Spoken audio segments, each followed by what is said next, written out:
Welcome again to the coach's desk with host Coach Minze. And we have here with us in studio Coach Jermaine Thomas. And as usual, he is one of our expert analysts in studio, an expert sports personnel. And he will be assisting us in, bringing across the information in a more technical way, if you could put it.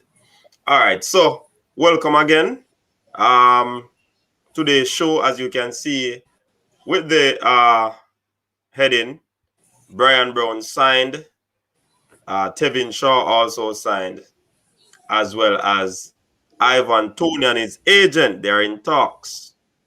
They're going to discuss his availability for playing for the Reggae Boyz. So, welcome to everyone who is on right now. Thank you for tuning in. And we just want to have a good little time here on our show today and discuss what we discuss best. Sports. Coach Thomas, welcome again. Hey, how are you doing? I am doing good enough. I'm doing very well. How about you? Kind of happy and elated, even though today surrounded topics are basically surrounding football. I am still a little bit sad but happy with the West Indies. If you should to talk for about 2 minutes on the Certainly, you West can Indies. go ahead because we can use this time to go ahead and talk about these stuff because all the persons are not on as yet. So yes, we can use that in our preamble. Go ahead.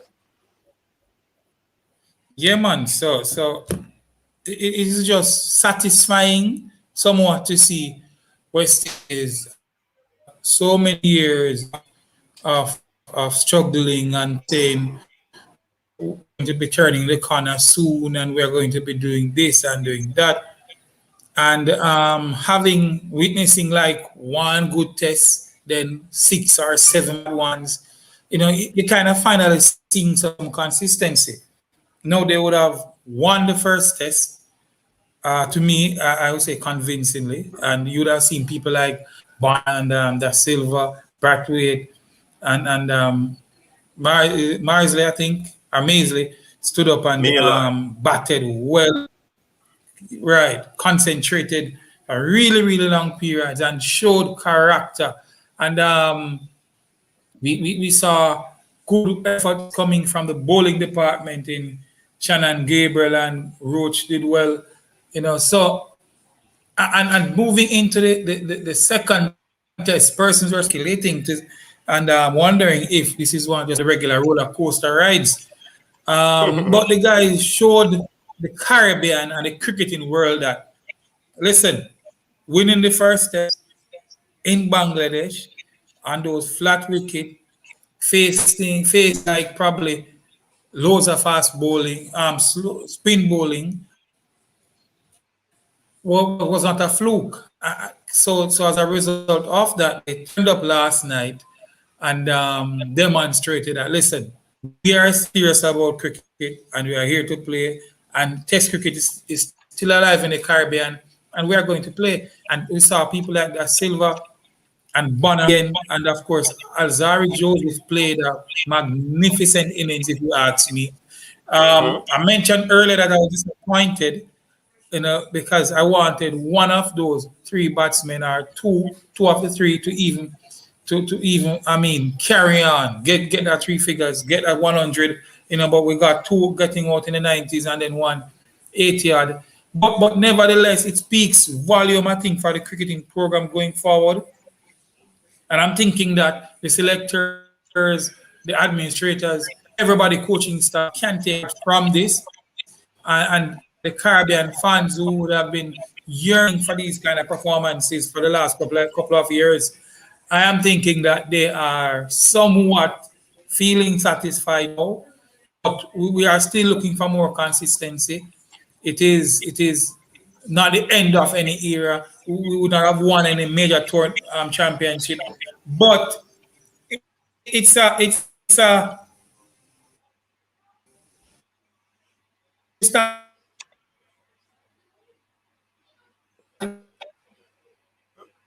Coach breaking up there. we start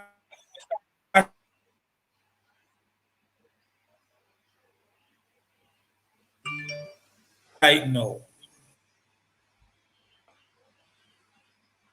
And it looks good. It really looks good. So I'm just elated, really, really happy. But as I said before, a little bit disappointed because I really wanted those 80s and 90s to really wish they had converted those some centuries, One of them things though, but really for them. And in the second test that has started, coach, they are in pole position. Yeah, man, right Kevin, now. you can go ahead. Yes, they're in pole position. Man. So really, really happy for them, man. Yeah, that's it. That's my take on it. Yes, like I was saying, they are in real pole position right now, where the second test is concerned. And if things work out to how they're playing, definitely they will eventually come on the upper hand in this second test as well. Right. Definitely. And also, there's some cricket being played in the Caribbean as well. The Super 50 right. overs game. And some. Go ahead. Go ahead, coach. Yeah, man. I was alluding to the 409. I think 400 is in Test cricket is very, very big. It's a big score. And getting 400 in the first innings puts a lot of pressure on opponents. I think that we need to bowl as disciplined as possible, get them the right areas, try and get them out under probably 200, 210 thereabout, and get about 150 more on that 200 thereabout, and you have a day and a half to bowl them out again. And I think that's possible because we would have seen that. And you mentioned Jamaica. Wow. Really, really sad. I'm not really happy with what is going on with our cricket over the last probably 3-4 years. We would have seen. I'm going to go out on a limb and say a drastic decline in our performances. We have been putting in some real subpar performances. I don't think the team is as strong as it should have been. But we're having problems right around the Caribbean. I think in Jamaica, even more problems because I don't think we play enough cricket in Jamaica locally. Starting from the school level, I think that has fallen off drastically. The number of schools that would have entered into the Headley Cup and Grey Shield competition, would have seen a decrease or a decline over the last couple of years. And as a result of that, I'm not thinking that we're really turning out quality cricketers or we're really getting the taller and more talented guys. Glued to cricket. So I think we have some issues in Jamaica that we need to fix as it relates to cricket. And I think until those issues, our team will once again be a force to reckon with in the Caribbean. I think Barbados, Guyana, and Trinidad are miles ahead of us, and I don't see us catching them up for now. I think it's really sad, but it is for the administrators to get their acts together and really sort themselves out because the cricket, I think, needs help and attention. Yes, and as you are on that cricketing point, it is now at stumps. West Indies 409 all out, Bangladesh 105 for 4. That's the close of day 2. So we hope that the West Indies can come out fresh tomorrow and put in a good bowling performance and get the last few week 6 wickets so that they can put pressure on this Bangladesh team. If you know what I mean. So kudos to the West Indies. Yes, and in the Caribbean, I think Trinidad Right. is way ahead, as well as Guyana. The players who did not opt to go on that tour, they're actually putting in good performances. I hear persons are saying that they are way ahead of the Caribbean players, and you could see from the performances in the Yes, games man. yesterday. So all in all, we have the talent here, but I think, like you said, in terms of the development, that is not happening where schoolboy cricket, the grassroots cricket, is concerned in the Caribbean, because the talent is always here in whatever sports, but it's just the infrastructure need to be sorted out. Yes, so big up all the persons again who are on. Big up to Jamaica LOL. I just don't think. Adams, hold on a sec there, coach. Adams is shouting out to you, and Deems is on as well. So Who's that? we see persons coming in. Who's that shouting out? So I see a name. I'm gonna put it on the screen there. Bistian Adams. Oh, All right, you were Adams. saying Okay, big Bissian. yes, coach. Yeah, You are about sorry. to make a comment. Um, really sorry to be delving into cricket so much because cricket is my passion. Um, I think not high schools alone or school systems, but or club systems. I don't think enough coaching is being done at the club level. I just don't think it's being done.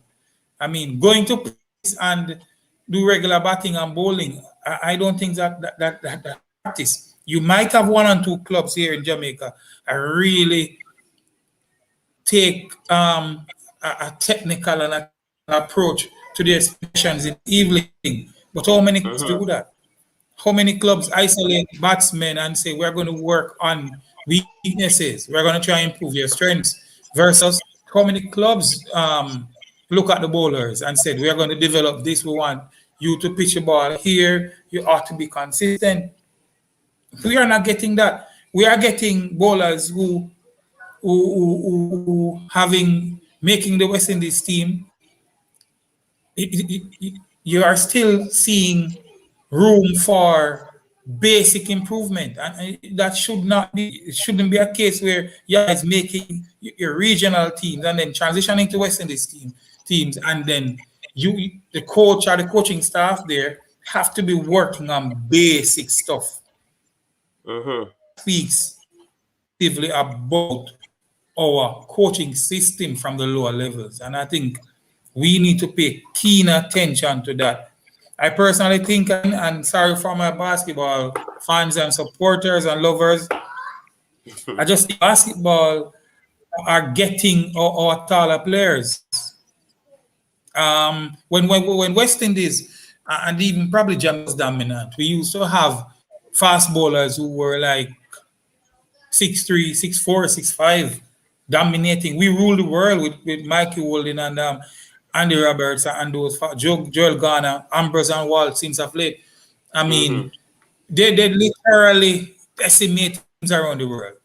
But we have in the last probably 15, 12 years, you would have seen where our pace bowlers are literally short comparing to the rest of the cricketing world. I mean, and then our opponents, they have 6'5", 6'6" pace bowlers running in at us and other teams. So they are going to be dominant. So they would have studied what we were doing back and then use methods to combat us. So I said before, basketball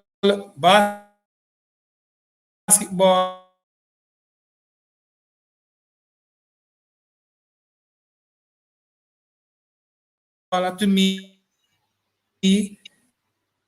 have been taking away most of our taller players.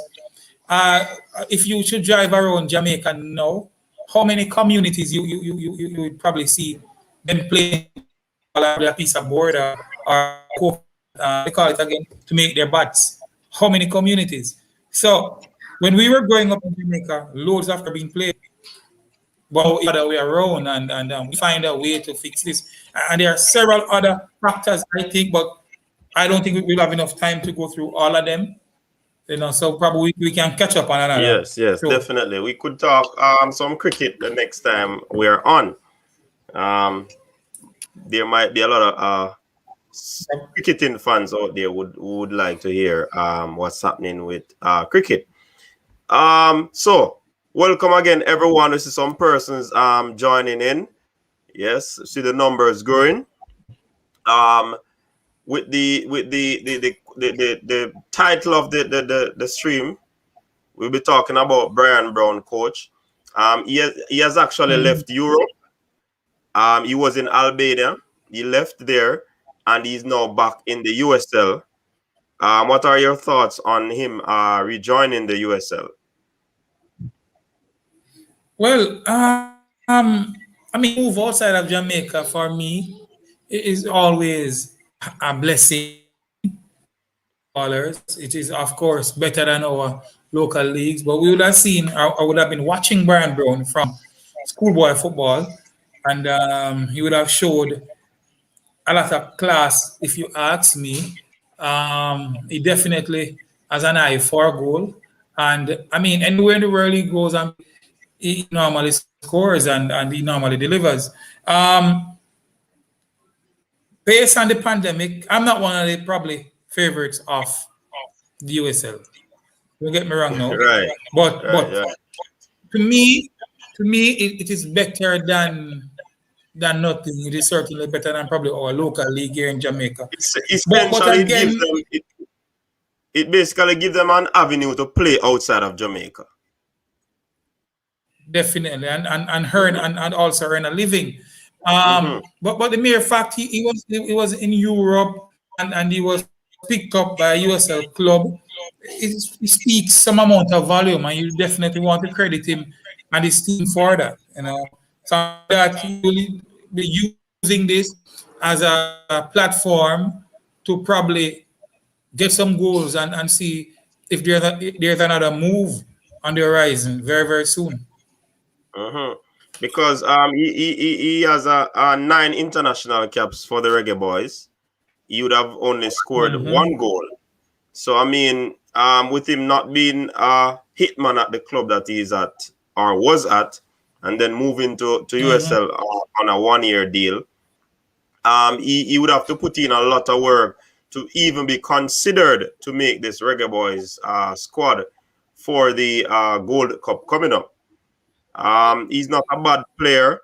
He's not one of my favorite player, but I mean, he has been a good enough player because he was at Harborview, was playing decently well, and that would have gotten him a contract outside of Jamaica. So, like you said, once they leave Jamaica, they can earn a living, they can take care of their families. It's always a good look. But the brighter side of that is that I would love for them to represent the country and represent the country well. And I'm not certain if this club that he has gone to would be able to develop his talent to a level where he would be called up to the national team. But we wish the youngster all the best. As a footballer, as a sports fan, sports person, we definitely wish him the best because, of course, he's still playing football and he's not playing football in Jamaica. So he would have gotten a whole lot of experience in Europe and now in North America. All right, so another person, coach upon Tevin Shaw. Tevin Shaw, the former Portmore man, he has been given also an opportunity to play in North America, but this time in Canada. So he'll be playing in the Canadian Premier League. What are your thoughts on this player? Is he good enough to make the national team going forward?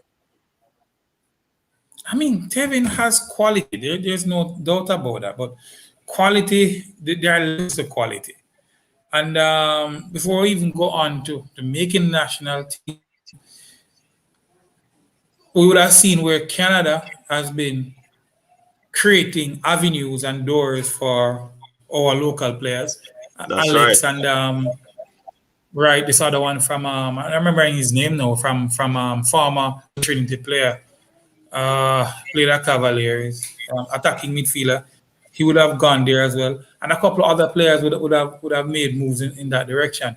It's a very small league, kind of new, again, avenue outside. There will be more. I think acting, behaving, and more like a professional, more like a pro. So they are going to benefit from that. The country will also benefit from that as well. I'm just hoping that in the future we can get a chance to, whilst we have the overseas players coming back probably for the bigger tournaments and stuff like that, I think it is important for us to create a solid local team, a team filled with local based players, where we could probably secure one or two practice games in and around the Caribbean, to really expose the local talents. Because if this is not done, then clubs, I think, and this is my opinion, will suffer, because the clubs depends heavily upon players getting caps to say get contracts overseas. And if we don't have our local players, the ones who are good enough, the ones who have some amount of class, transitioning into the national program, if enough room or spaces are created there to accommodate the talented ones, make the transition, the here will run into bankruptcy, because they need that additional cash to keep their clubs afloat. You understand? But good move for the youngster. Good move. Mhm. Sky's the limit for him. He has talent, and I believe he'll do well. Right, right. I agree with you. And another Jamaican in Boza, Shamar Nicholson, is was on the score sheet yesterday in Europe. And I do believe that he's one of the footballers for the future, for now and the future, because he's a decent talent, uh, clinical man, and if he continues to do well, we hope that he'll be looked at by one of those big clubs and get an opportunity to ply his trade um, somewhere else, possibly in England. But he's doing extremely well down there in the Belgium league. So Shamar Nicholson is one to watch for the future. What say you?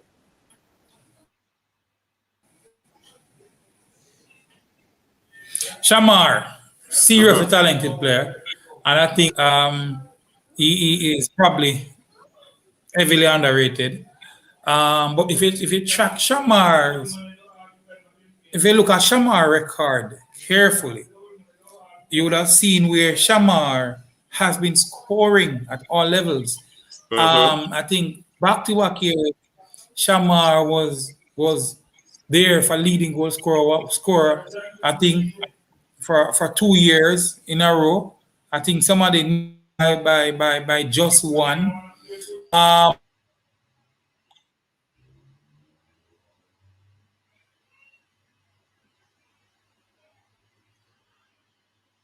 Coach seemed to be having some challenges there with his feed. So we'll wait until he's back. Now, one other play that we'd like to talk about before we touch, well, I would have said my few cents on Shamar. There's no doubt he's one of the top strikers that we have coming out of Jamaica. No doubt about that. You understand? So I do believe he has places to go. But before I get into talking about Ivan Toney, yes, some persons bringing a message in the group about Ivan Toney. We are going to be talking about that in a while. Now, Andrew Allen, welcome to the coach's desk. And he's saying that can the Jamaican coach put all these good players together to form a world-class team? With Morris quality, he might not have all the things that he need to get the best out of these players. Hence, I do believe that he would have done well or even better with a more rounded backroom staff. So he possibly needs 2 or 3 more assistant coaches that will assist him in bringing these players forward. So Andrew Allen, he can get them there with some help. All right. Indica Music, welcome again. Thanks for tuning in. Cricket is a dying sport in Jamaica.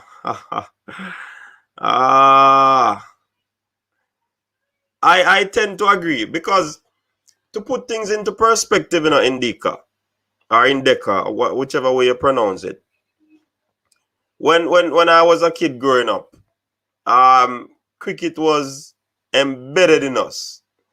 Wake up in the morning, we set up our zinc wickets or our piece of board, get our coconut ball bats or board bats, make balls out of plastic bags, the real carpenter, yeah. That's how we used to do it. And every single day from morning until sunset, so sunrise until sunset, we were outside playing cricket and football. Nowadays, this is not happening.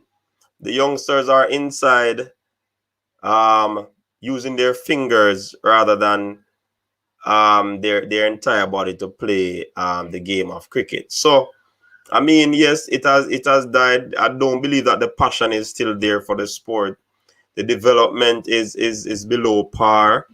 So the talented persons are moving more towards track and field, more towards a football, because they see where they can actually get something out of these sports. So yes, I tend to agree that cricket is indeed dying, and Jamaica LOL share the same sentiments. Well, he actually said that cricket dead a long time. I don't think it is dead yet, but it might be a point where the life is leaving the body. All right, so Alex Reed is saying that Peter McGregor going to Sweden. Big up Bun Liverpool. Matthew Cardoza. The region needs to disband the West Indies and every country do their own thing. That could be done, but it's gonna be a lot to actually do something like that, Matthew. It's gonna take a whole lot of stuff to get that done. I had made that suggestion years ago as well. That's in the time when Jamaica was dominating. I made that suggestion, but when you look at it, it's gonna be a tedious process to get these member countries involved and so forth. So it might be an issue. All right. Mr. Special Edition, yes. So he's saying that he's supporting my point that COVID makes it even worse for people to stay inside. So no persons are not going outside again. And finally, David Williams is saying the problem with sports in the Caribbean is a mental thing. I think every Jamaica sporting personnel need to go through a bit of sitting down with psychological evolution sometime. I understand what he's saying, and I do agree. When you look at these other sporting teams across the world, they do travel with their psychologists. We don't really take sports and see it as the business that it is. and we take sports as just being a run up and down thing, where persons who don't have the intellectual acumen just participate in sport. But sports is bigger than that. Sports is a big business. Sports is a big career. And if the powers that be start to look into sports like it is, then then we will definitely take sports to another level. When you look at the work of Usain Bolt, and the country did not capitalize on all that Usain Bolt did to get the country on the map again. You know what I mean? Everybody was talking about Usain Bolt. Everybody was talking about the performance of the athletes. The sports minister, the country, the tourism minister, they didn't capitalize on this because they don't see sports as a business. They see sports as just some persons passing time. So until persons start to see sports as a business, as a profession, as a viable career, then it's going to be difficult for the mindset of the people changing. It's going to be difficult, very difficult. So we the powers that be, and oftentimes when the powers that be are making decision, they don't seek the knowledge of the persons who are in the field, on the ground. They take the word from other persons that they think might be the ones that would have had experience. But the field persons, the coaches, the managers, they are the ones who have the understanding, who understand what is happening on the ground. So sports will not be seen as a big business until somebody in high authority and power decide to listen to the persons in the field, take their suggestions, and move sport forward. Because again, I'm going to emphasize it. We can't have a Usain Bolt who practically had the world eating out of his hand or eating off his shoe or his spikes, and we did not capitalize on that. Whether it be the tourism minister or the sports minister, we have a far way to go. Far way to go. All right, so back to some more of the comments. Welcome back, coach. I see that you're having some challenges there. Bun Liverpool said, I go to Trinidad in 2018 and them love cricket bad over there. And that's why Trinidad is doing well. If you notice, for the past few years, Trinidad has been producing. Trinidad and Guyana, they have been right, Barbados and Barbados. Right. They have been producing the top players in the West Indies. Jamaica have a very good run when Tamar Lambert and Junior Bennett was the coach. Tamar Lambert was the captain. But we didn't capitalize on that. That's the thing I'm talking about. And those players, when we make the progress, these persons don't know how to capitalize. Go ahead. And again, and I just want to be careful, but it relates to transitioning our sporting teams.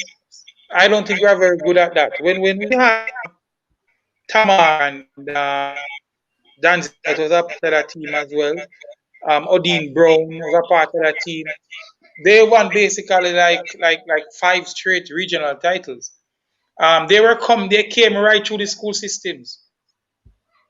And they would have played like under 15, under 19 for Jamaica, and they went right through the ranks. Mm-hmm. We are not getting that in Jamaica no more. So in that we would have seen this in track and field. Mm-hmm. We saw this in football, because you can also link that with our 1990 in football. Mm-hmm. We would have seen 2 youth teams make it to world, made it to youth world cup. We would have seen the senior team making it to the senior world cup. And if you look 20 after, we are still grappling to find our feet, and it is. But I'm just thinking that when it comes on to ball dominated, Asafa had his run for a long time. Mm-hmm. Whether people might want to say yes or no, but Asafa is one of the greatest sprinters to have ever walked this earth. Yes, We man. would have seen Elaine, we would have seen Veronica, I mean several others. But how have we, or what have we put in place then to say, all right, these are the plans moving forward. This is how we're going to transition. So after 8 years or 7 years, there would have been no more Usain, no more Asafa, no more Shelley. They would have been retired and stuff. How are we going to place for them? What kind of systems we are going to put in place? Is it that we're going to be getting high performance centers to say, all right, get two of our better coaches at the junior level, or have the two or three top coaches in Jamaica overseeing a high performance center, the young talent, to see how best we can groom them and manage them. Look at their diet. Get sports psychologists involved. Get sports scientists involved. Physiotherapists involved. Everybody involved that can really move them forward. And if we're not moving in that direction, then I think we are going to have problem. I think we are leaving development to the clubs. It works in first world countries because first world countries have more resources and more competent personnel. First world countries have more. Jamaica, I don't think Jamaica have a lot as it relates to the specialized areas. So if we continue to depend on tech MPs and racers and a couple other track clubs and the high schools to produce, we're going to have issues. I'm thinking that we would develop, as I said before, probably one or two high performance centers, one in Kingston, one in Western Jamaica, and to see if we can find those emerging talents, find those potentials, and convert them into special talents over a couple of years. If attention like this is not paid at the lower levels, we're going to have problem and serious And problem. and it goes right across the Right board across the board. where sport is concerned. Because I mean, if we don't, if we're not careful, this glory that we had through track and field it might slowly die. Because if you notice, the females are still holding up the fore or the fort. Where are the male sprinters? But that's another story for another day, coach. Let us move into Ivan Toney's situation. Mm-hmm. It's a very interesting situation. Very interesting situation. But before we get into that, the man is just on fire. Can't stop score. Whoa. Not only scoring, he's also the assist king. But before I get into the current stats that he has right now, his club is actually leading in the Championship League, sitting pretty for promotion, and that would be a good look. Arsenal was interested in him at the beginning of the new year. I'm not certain what transpired, but I mean, possible Brentford hold out because they wanted to ensure that they get a big deal if they qualify for the Premier League. Or Mm-hmm. they would want to offer him a better deal for him to stay with them. And you know how the football transfer thing goes, coach. No, the man is actually the leading goal scorer, scoring 23 goals right now in the championship. Leading goal scorer. Not only is he scoring goals, coach, and viewers, he is actually leading on the assist chart with 9 assists. So essentially, this is a very, very, very, very good player that the JFF should ensure that they actually get into the team. Now, the interesting thing about this coach and audience out there is that Toney and his agent will be holding talks. It should have been this week, but they have moved it over into next week. They will be having talks, and in that talks, it will include them discussing Toney availability in playing for the Reggae Boyz. It might just be a meeting, it might just be a talks, but many things can come out of this. And it is a good look for us that they would actually even consider holding talks where the Reggae Boyz is concerned. So it's a good look. I do hope that it will be a positive meeting, and whoever needs to do what they need to do to get this youngster, they should ensure that they get him, because it doesn't make sense, coach. You try to get him when he's off form. I would want to get him now when he's hot. I am just Go ahead. I am just worried about all of this. Just a little bit concerned. The mere fact Toney is hot, he's going to be attracting attention from the England manager. Actually, incidentally, I'm happy that you made that point, because Southgate is very much aware of him and his talent, and he's actually watching him right now. So continue your point. So the FA and you'd have seen in cricket what they have done with Archer from Barbados. The moment they saw him, remember now Archer played youth cricket for I think Barbados, and he was kidnapped, if I may allow to say that, by England without hesitation. I'm thinking that he's going to come under pressure from the English FA to join the English team. Yes. The benefits that he will get playing for England cannot be compared nowhere to Jamaica. Or what you get from Jamaica cannot be compared nowhere to England. What you get from England. Night and day. Right. So he's going to come under loads of pressure. However, if he needs playing time, if he needs 90 minutes, every single tournament, every single big game, then I'm thinking the Reggae Boyz team would have been a better choice. But unless our administration, hopefully everything is sorted out, because I've been hearing that there are issues bubbling and really, really bad issues.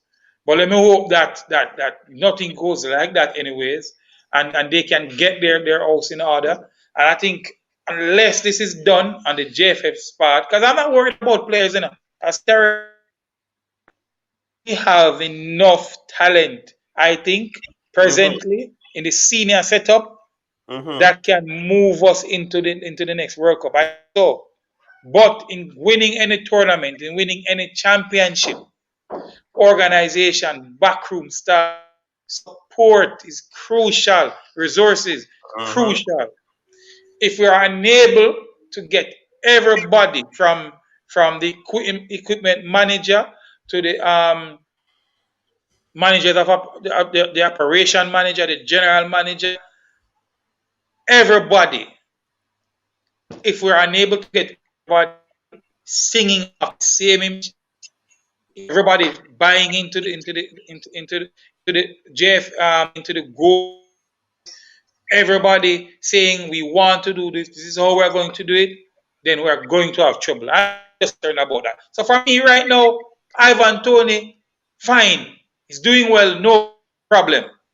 But I think we have bigger issues in-house to deal with. And until we can get this negotiation ghost behind us finally, and come to the table with the players, meet them halfway. If we can't meet them full, meet them half or three-quarter ways, have talks with them. Then I'm thinking that going to the World Cup won't be a question. I can assure you that as it relates to what I'm seeing on the field. But I'm more concerned about the off the field situations, the off the field wars and cussings that have been going on. I'm more concerned about that. More concerned about that. Also, another concern would have to be no Premier League being played. It's a crucial situation, because Speed said that if no Premier League plays, then we can forget about qualifying for the World Cup. Because what about if players? This is what he says, and I'm paraphrasing. He's basically saying, what if these players that we're interested in commit, but they can't leave because of the whole travel restrictions, the whole quarantine stuff, or it could be a case where they are going to need to get the vaccine, and some players might not want to take it. So it is a situation that doesn't seem balanced, if you ask me. At the world level, is there's a huge gap between the footballing world and Jamaica. I'm not even looking at local players right now, because the mere fact we would have been inactive from March of last year to March to now. How much of a contribution would those players be able to make in Gold Cup or World Cup qualifiers? Because it's night and day between us and the first world countries, when it comes down to technical ability, tactical awareness. If we have been inactive so long, almost 1 year, yeah, how much contribution can we seriously make? You would have seen recently where Waterhouse was from 80, and they were embarrassed. They were embarrassed on the pitch, and it was awful to sit and watch them. So local players, if you're making youth players for the youth competition that are probably a little bit later, then I could probably agree. But the World Cup qualifiers, I'm not sure that we can really depend too much on our local contingent to take us across that line. Not even the Gold Cup.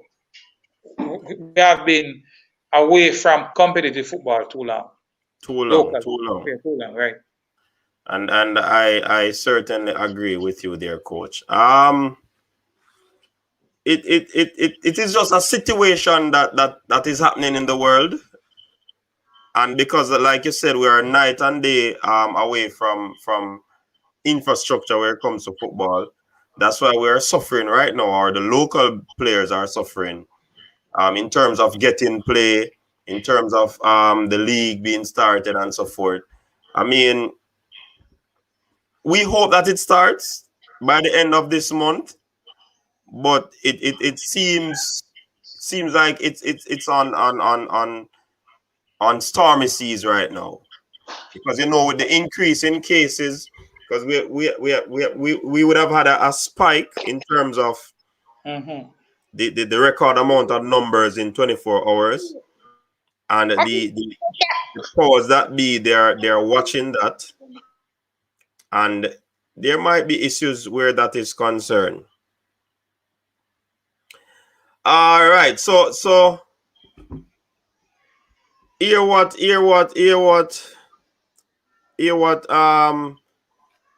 Jamaica LOL is saying, that we should not worry, because a lot of the players are playing in USA.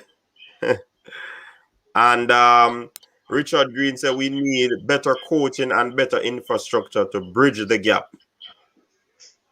And I agree with that.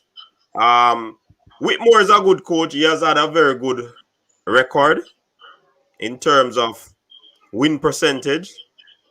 I do believe he needs assistance, and he needs someone who would have had experience possible in Europe.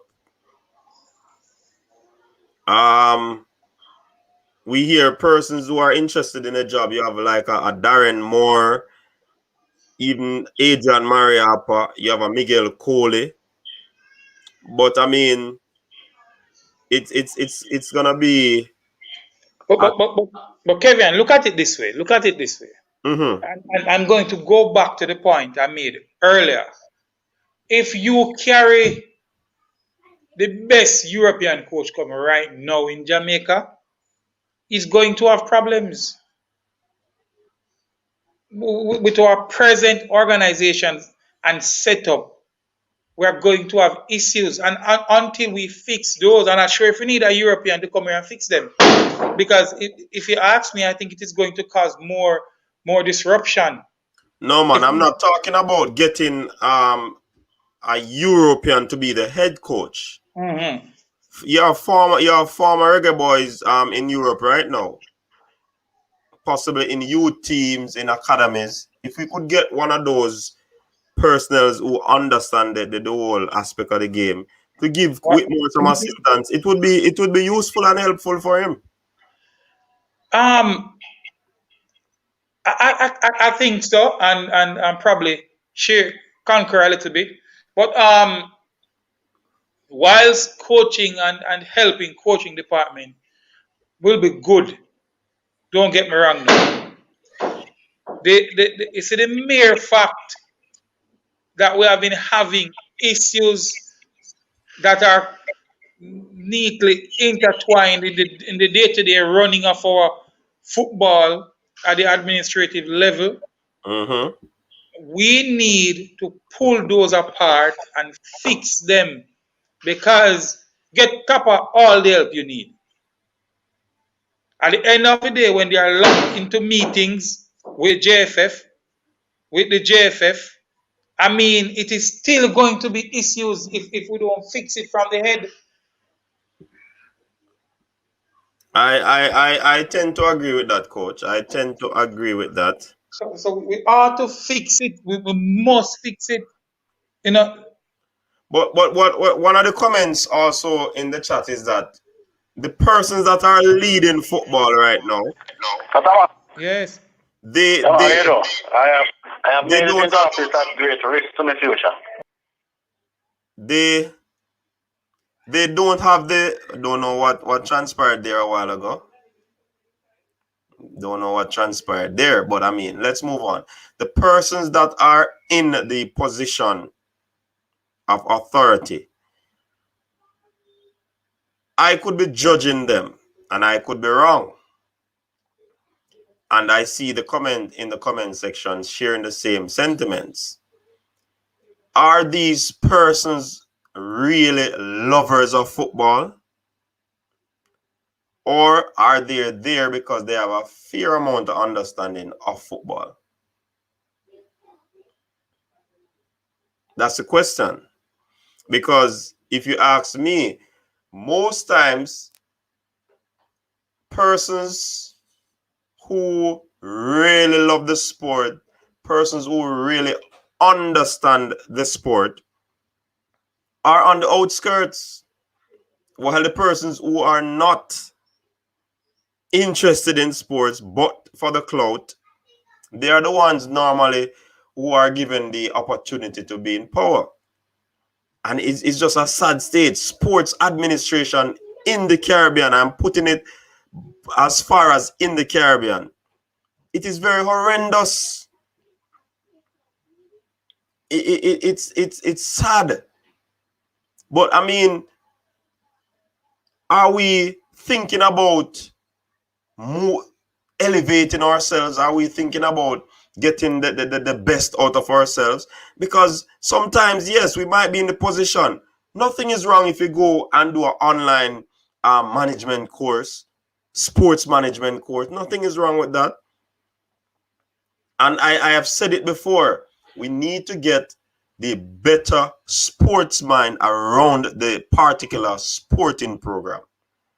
So we need to get the best sporting mind around football. We need to get the best sporting mind around cricket, whatever the sport might be, track and field. We can't allow this to happen. And I'm happy that FIFA stepped in to ensure that the voting process is changed. And I do believe that more Jamaicans should be a part of the voting.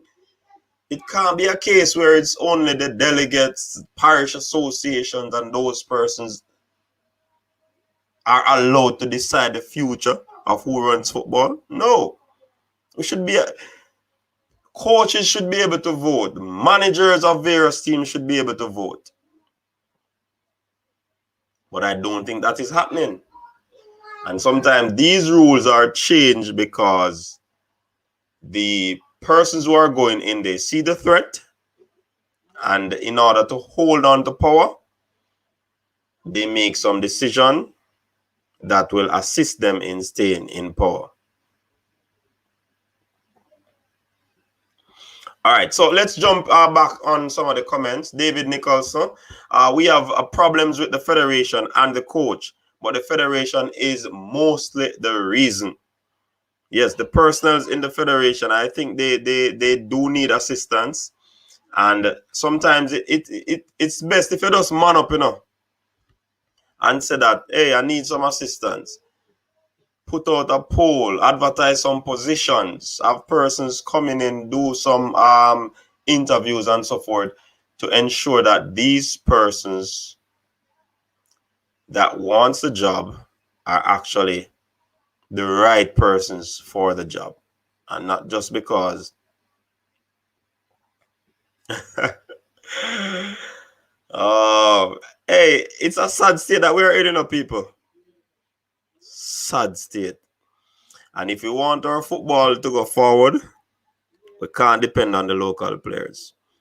Can't depend on locals. It's trust me, it's not gonna happen. So when you see persons over in the diaspora recruiting for the Reggae Boyz, yes, some persons might bash them, but I mean, what else can they do at this moment? How best can we get the best players to play? Because players are being developed in the country, but at what rate? So, all right, Borrell done. JJF is to be blamed. I think he's saying JFF. Sheldon White or Seldon White. Speed is more interested in his players getting exposure so he can make money off the sales. Interesting comment. So Nicholson is saying that the selection the persons who make the selection, and possibly it's the same thing with cricket. I've always heard that the selectors are the persons who actually make the decisions, and they oftentimes pick their friends from whatever clubs. I mean, many things can be said on that. All right. David has a lot to say today. Big up yourself, David. And he said it is a very big problem. Borrell Dunn is alluding to that. A lot of the simple things involved in squad picking, I don't see happening or influencing decisions. Markland said JFF needs restructuring. The electing process needs to include the players. The current leadership needs to go. I agree with the players should be involved in selecting. Coaches also needs to be a part of the selection. The whole Premier League or the Premier League Association all these people need to be. We also need, yes, ex-Reggae Boyz need to play a part.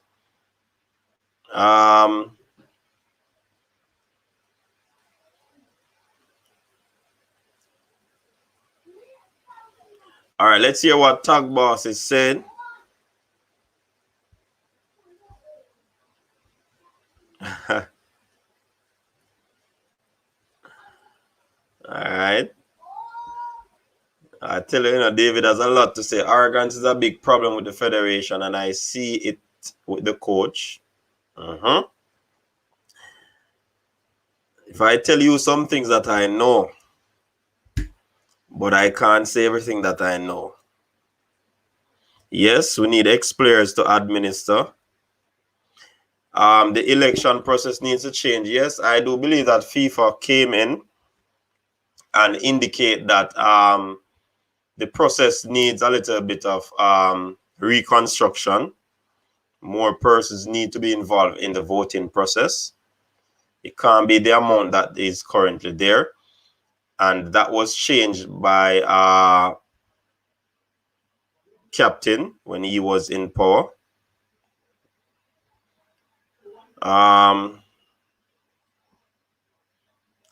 Yes. So Dave Thomas is saying that it is really sad because past and current players complain about the same thing. Yes, when you see something is happening over a period of time and the same comments are resurfacing, then you know that it can't be the players.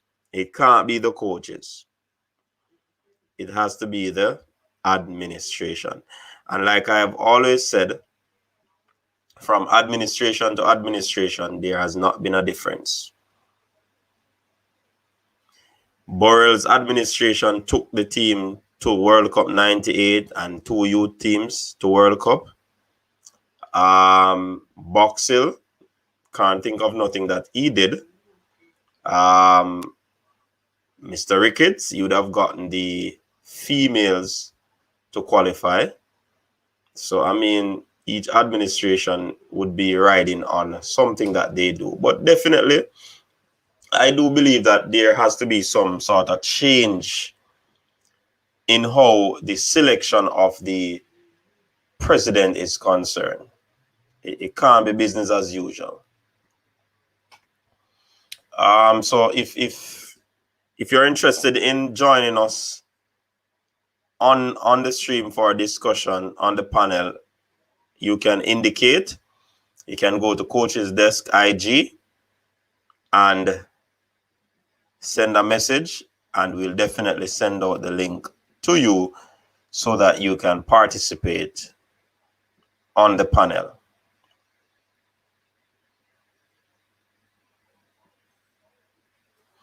All right, let's see what Andre said.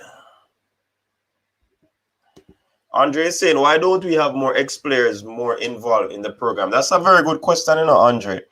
And to answer that, I am not certain. But I mean, Marlon King did say that he's open to play a part, to play his role in developing, working with the strikers or whatever role that he would be able to play, having clinics and such like. But will the federation boss reach out to these players? And if they reach out, will they be allowed to, be given the opportunity to do this thing? I agree with that, Cardoza. You should have at least some management in sports experience. You have to.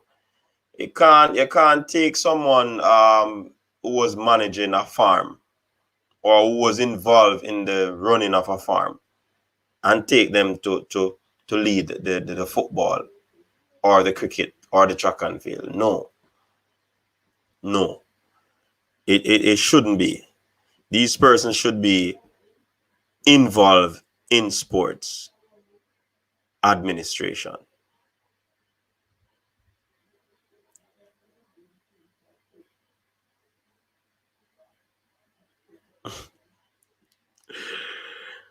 Ah,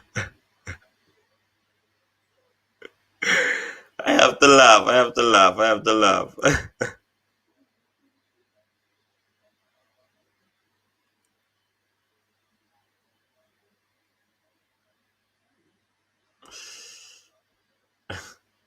I hear you, David. David, you need to get on the panel.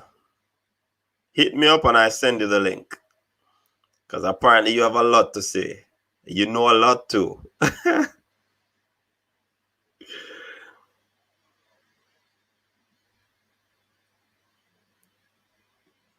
Agreed. Yes, we can't depend only on the clubs to assist us in seeing talents. One thing I liked about Whitmore, not Whitmore, Simoes when he was there here in Jamaica. That man went to A-League games. He went to Division 1 games. He went to Corner League games. Because when he got, I believe,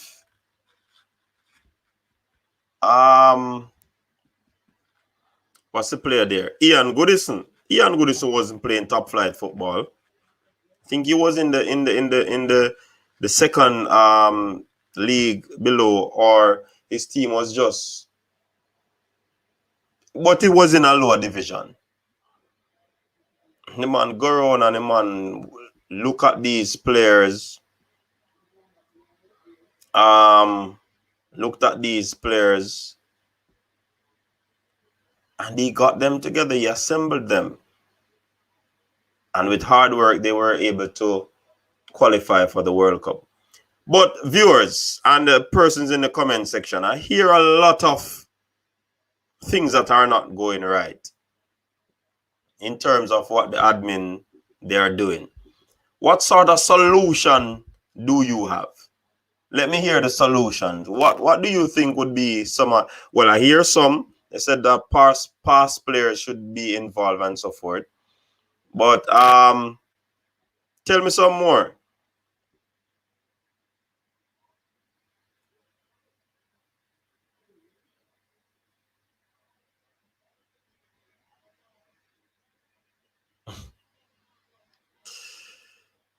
These persons are shooting in a man. That's why I don't want to talk about football and no other sports. I see. I definitely understand. It's like it's a venting day. These persons are venting.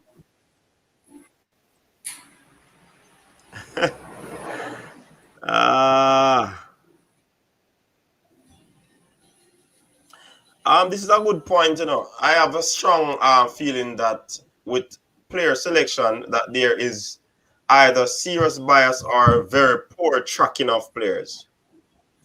And that could be an issue, David, but also sometimes you see statistics is not what everybody use to define who a player is, you know.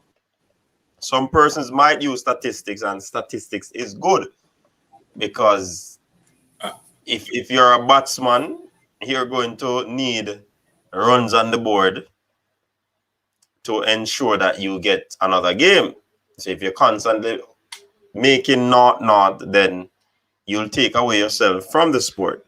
So statistics, it is important, but most times, if not often, it can't be the final say. But with our system in terms of, we don't have the spread in terms of persons watching players all around Europe, wherever they are, in United States, in North America. It's gonna be difficult. So I would believe that they would be relying heavily on stats. So in that sense, the tracking might be something that needs to be looked in. What say you, coach? See that you're having some challenges there.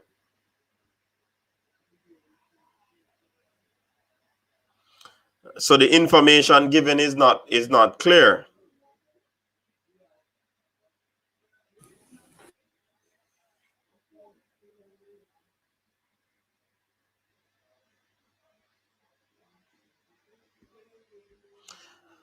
All right. The problem is not identifying talents early enough. We can't depend on only the clubs. Yes. What happened to the challenge from CASAF and no confidence vote in the president of JFF? They withdrew. They withdrew it because they don't think that the president would have resigned. So they withdraw the no confidence vote. Coach, are you back with us?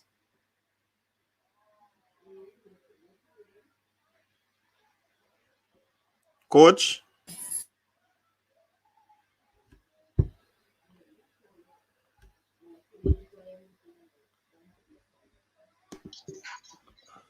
Coach, you're having some serious challenges there, man. Yeah, man, serious internet issues, but I think I'm trying to sort it out. Yeah, Is it slow flow? I'm not going to say slow anything. I'm not sure the internet is bad. It's just a question, coach. It's just a question. The internet is bad. Okay, the internet is bad. I wonder who is Right. providing that bad internet. I'm not sure at this moment. I'll find out and get back to you. All right, so the viewers would have said a lot in terms of in the comment section, talking about the tracking of players or the selection of players. They think that the administrator should at least have some sort of first degree in sports management and all the likes. I mean, those are very, very good salient points, you know. And let me show you a typical example of how much we struggle in third world countries. If you should check locally for some of our administrations, look at our administrations, look at our league in different parishes, the sponsors we get. And you may ask, though, are competitions held in some parishes sponsored? And if they are sponsored, by who? Remember now, the hierarchy of the administration comes from where? Comes from the different FAs in the parishes. No, these are the same persons who are unable to get support to organize a solid competition, putting a solid and a proper field for players to play on. In some competitions, you play and you don't even get prize money, and you win the competition. Some Division 1 competitions, Major League, etc., you play, you don't get anything for it. So now, when these players, these personnels are moved to the top organization as it relates to governance of football in the country, what are we going? What should we really expect from them at that level? If locally you could not garner support locally or enough support to adequately run your leagues and to adequately run your parish, are you going to get it to run a country or the nation's football? So going back to what the viewer said earlier as it relates to sports management degrees and stuff like that, I think that's key. Somebody mentioned, however, recruiting or scouting or tracking of players. Let's not go overseas just yet. Look at how we scout talent locally. Talent are scouted in our country based on teams that would have probably gone to a finals in a competition. And trust me, I've been in football long enough, and I've seen talented players on teams that are unable to get out of the first round or reach the semi-finals of different competitions. But yet still, those players would have been overlooked because your team never made it to semi-finals or quarterfinals. Is scouting that way? The question might be asked: is that a true and reliable way to scout? You know, so there are several things. You know, several But coach, factors. Right. one of the persons in the comment section said, "What is there to scout?" You mean in Jamaica? Yes. loads of raw talent. We have loads of raw talent in Jamaica that just needs to be harnessed and polished. Jamaicans are blessed with raw power and speed. And we would have seen several players that would have gone on to the international level and also performed for Jamaica who are from the local leagues in our country.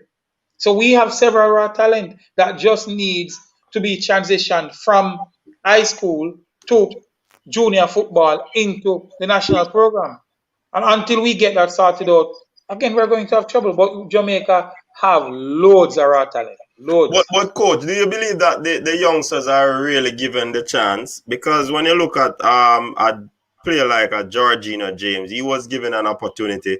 He scored on his, I think, on his debut, and there's nothing to be heard about Georgina James again.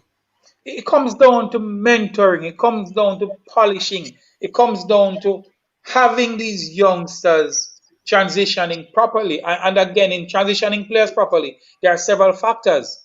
And we would have to look at them one by one because as simple as we may look at it, Kevin, most of our young players are having competed training at club or schools. What do they go home to eat? Most of them get injured. How well do they treat those injuries? Who treat them? Who pay the money to do the big surgeries or the minor surgeries? Who take these players and say, listen, we are going to fix you for the future in terms of prepare you tactically and technically. So whilst you will have a one Kevin Pele Wilson scoring against a Norway, and a Keith Kelly going on to Paris Saint-Germain, or Omar Daly and them guys, you have loads more of them. But it's just that we don't have enough systems in place to polish and take care of these players. Because when you look at it in a coach, a coach that has a UEFA B license in Jamaica and a coach in Europe that has a UEFA B license, possible if you give them the same team, the one in Europe would probably do better. What really is the cause of that? And might I add to that is that the Jamaican oftentimes or the Caribbean players are not less talented than these players, But why can't we get them to play at the level with the same teaching that we got, but yet our track and field coach are able to allow athletes to run fast? Track and field is totally different. Totally different. I would not even compare track and field organization, football organization. No, I'm not looking at the organization. I'm just using it as a point of reference where the levels of the coach in comparison to the levels of football. So you have a level 4 coach in America and you have a level 4 coach in Jamaica as track and field. They are coaching the Jamaicans at the highest level, and the US one, they are coaching that person to the highest level. But when it comes on to football, you have a UEFA B license. In Jamaica, you're not coaching them to the highest level, but the one in Europe is coaching them to the highest level. And the talent is not looking. I'm going to say something to you, means I want you to look into it. Track and field in Jamaica have more resources than football. And I'm going to point out something to you. If you look at the JCs, KC, Edwin Allen, Oakwood, St. Jagos, Printec, those clubs, all of those clubs would have been able to secure equipment, gear, etc. from Adidas, Nike, and Puma. To do hill training, these schools and these clubs have typical or basic sneakers to go to hills. They are given sweatpants, they are given bags, they are given tights, etc. Things like that. And they are given other things. No, the schools in Jamaica for football, they don't have those things. But the school is not. No, hold on. The school is not supposed to develop the athletes. It's not. All right. Hold It's on. not for the school to do that. But in Jamaica, the schools are the ones who really develop the athletes and then pass them on to the clubs. That is our reality now. Mm-hmm. That is our reality. But the point I'm trying to make here is that it's hard to look at track and field and football to say that coach in US or coach in Jamaica. Because a coach in US or a coach in Europe has a backroom staff of probably 15 or 20 persons to transition and develop youngsters. In Jamaica, the typical coach is a man, probably a small assistant alone. And if you look at all the other factors you need to properly polish a player, how many schools in Jamaica for football can afford a masseuse therapist for Dr. Sakop or Maninko? Versus all the top schools in track and field have one or two masseuse therapists. How many schools in Jamaica for football can afford a team doctor? The team doctor now. Not many schools. How many in But track and field has it? the schools in track and field, you go to KC, JC, any one of them schools, Woolmars, any one of them schools, they have that. We in football, we don't have that. It's crazy in football. Football, at least you can find National Stadium, Stadium East, and there's a field, there's a track in Montego Bay. At least you can find that. How many solid football fields you can find in Jamaica? How many meets are held for track and field versus how many organized tournaments are there for football? When the youngsters played the Costa Cup and Manning Cup, only one parish plays serious organized football, and it's Kasafa, Kingston and St. Andrew, both together, two parishes. Only them play serious organized football versus organized track meet done by Kirkvine, organized track meet done by JC, organized track meet done by Stegs. So the difference between both is huge. So it's hard to make the comparisons. Those are some of the factors that makes track and field different. Track and field again is individual, heavily individual. So even one coach who may find a talent like Jevan Minzy in a school like Bagua, even though it would have been probably a small team, but that coach will be able to give enough support to Jevan to get him to a certain level. But when you are coaching in a high school system, the stakeholders are saying to you, boy, coach, we can only pay you alone and give another man a little change to run the under 14 and the under 16 program.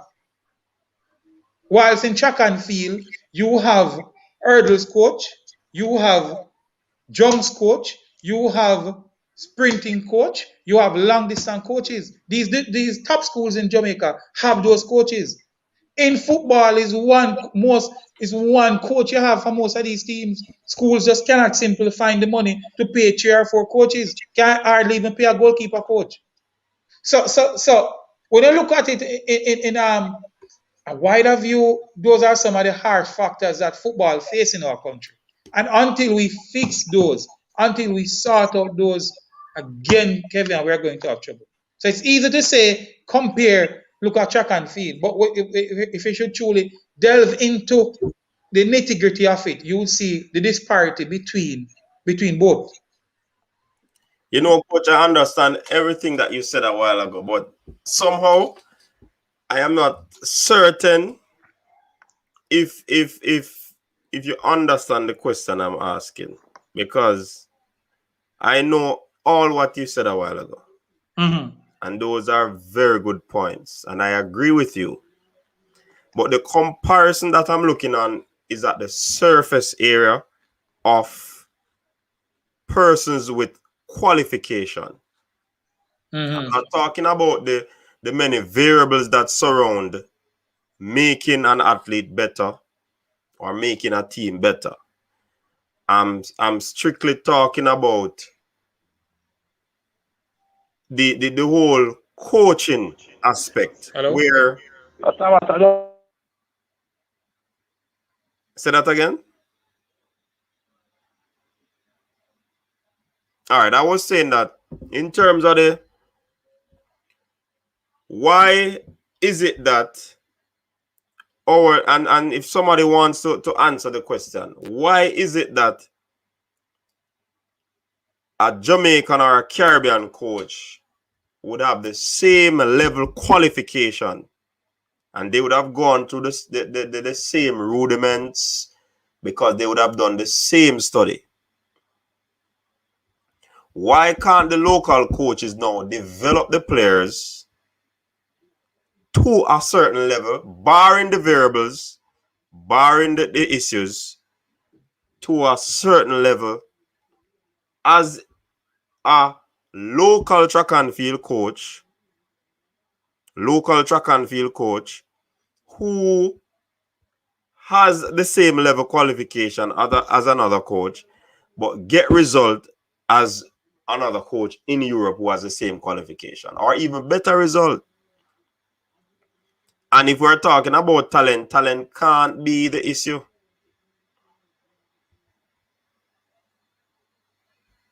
Let me hear. Yeah, man. Welcome to the set, Sound Base. Yeah, wagwan. Big up. Brother, you know, so me listen to una talk last week, and say, in I think, me understand, say, the local players then technically good, and them can play, but they lack development. If you understand what me I say. You say, players overseas, or players who play in another country, then they are 100%, and Jamaican players, then they are 50%. In terms of what? Because if you're talking about talent, I don't think the disparity is too wide enough. They are not more talented than us. Go ahead. Fitness. They move the ball better. Then train better. Then get more exposure. Then play with better players. But that's what I'm saying. If our youngsters are put into a setting where they play with better players, don't you think that they would excel better? Yes. That's why I'm saying the talent is there, but it's just the underlying factors, the variables, external variables that is causing. You mentioned them. Once a little baller come up in our league and in play for Georges, people put him on a pedestal and him not reach nowhere. You understand? And they laud him as the greatest thing, while they don't mentor him in a way to ensure say him think football, him sleep football, him eat football. And in all of that, you can't go out on the road, go party. You can't involve in a intoxication. You can't involve in a using hard drugs and so forth. They are not mentoring those ways. So those are some of the issues. We have the talent here. Rene Simone said it. He came here and saw it, and he got some talent. He plucked some talents out of some low leagues and turned them into big players that would have assisted Reggae Boyz in going to the World Cup. All right. Let me say something to you. All right. You listen to me now. Why one of the reasons why Jamaican players then can't get in a MLS? Let me tell you why Jamaican players can't get in a MLS. You see, the work rate, the work rate not good enough. The local players them at Jamaica, their work rate not good enough. That's why players from like Colombia, Uruguay, and them place the MLS I take the players them from now. MLS not take no Jamaican players no more, cause what? Them a say work rate not great enough, we're not technically good enough. But when I say to you, me believe say the local players, the local coaches them at Jamaica, they take something from the overseas coach them. Look what they do, try and mimic them a little bit so they can get the Jamaican players them on the same platform. You understand? Try train them the same way. I understand what you're saying, and when you understand coaching, every coach might do the same studies, but they come on to your own philosophy. A coach will have his own philosophy. The difference is that Jamaicans, we don't play football fast. So that is another issue when you're talking about moving the ball, and coach can verify that. We don't play football fast. We take a lot of touches on the ball. Because again, you want to please the crowd. It's all about showboating. It's all about hyping up the community that you're from, that you're a big baller. You understand? So these are some of the issues that cause our players not to excel. And But Kevin, right. Yes, Kevin, and sound beats sound. All right, look, and again, you see, guys, I just want you to it's unfair, you see. It's grossly unfair. When you coach and work in the Jamaican system, you get a better understanding of the challenges football teams and schools and clubs have. It's difficult. When you talk about MLS clubs and clubs in America and clubs in North America, thereabout, look at the infrastructure they have, and then take a ruler, and put it in Jamaica and see how far it is. Yo, you cannot even look with your eyes. Coming to your sunbeam. So you look at fields, you look at academies. In Florida alone, brethren, how many academies you have in Florida alone? Much as look at the Costa Rican league compared to our league. Look at their surfaces marking up. You might have poor communities in those countries. Don't get me wrong.